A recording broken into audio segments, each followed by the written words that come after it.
നടിയെ ആക്രമിച്ച കേസിൽ ഗൂഢാലോചനയുണ്ടെന്ന് ആദ്യം പറഞ്ഞത് മഞ്ജു വാര്യരാണ്. മലയാള സിനിമയിലെ വലിയൊരു വിഭാഗം ദിലീപിനൊപ്പം നിന്നപ്പോൾ അതിജീവിതയ്ക്കൊപ്പം മഞ്ജു വാര്യർ ഉറച്ചു നിൽക്കുകയായിരുന്നു.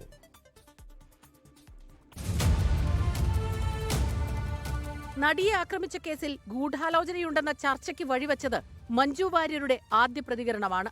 ഗൂഢാലോചന നടന്നെങ്കിൽ അതിനു പിന്നിൽ പ്രവർത്തിച്ചവരെ നിയമത്തിനു മുന്നിൽ കൊണ്ടുവരണം. അതിന് പൂർണ്ണ പിന്തുണ നൽകുമെന്നും നടി തുറന്നടിച്ചു.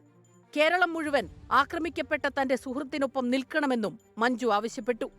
ഫെബ്രുവരി 19 വൈകിട്ട് എറണാകുളം ദർബാർ ഹാൾ ഗ്രൗണ്ടിൽ നടിക്ക് ഐക്യദാർഢ്യം പ്രഖ്യാപിച്ച് സിനിമാ പ്രവർത്തകരും സിവിൽ സൊസൈറ്റിയും നടത്തിയ അവൾക്കൊപ്പം പരിപാടിയിലായിരുന്നു മഞ്ജുവിന്റെ പ്രതികരണം. അന്വേഷണത്തിന്റെ ഗതി മാറിയത് അവിടെ നിന്നാണ്.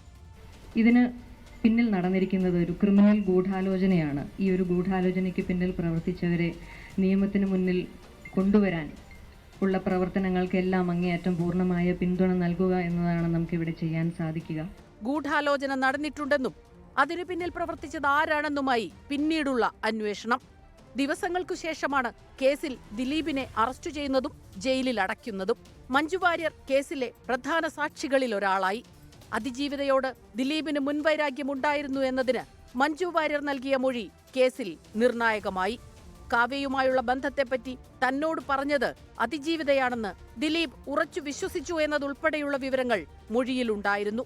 സിനിമാ മേഖലയിൽ പലരും പോലീസിനു നൽകിയ മൊഴി കോടതിയിൽ മാറ്റിപ്പറഞ്ഞപ്പോഴും അതിജീവിതയ്ക്കൊപ്പം ഉറച്ച പിന്തുണയുമായി അന്നും ഇന്നും മഞ്ജുവുണ്ട്. Research desk 24.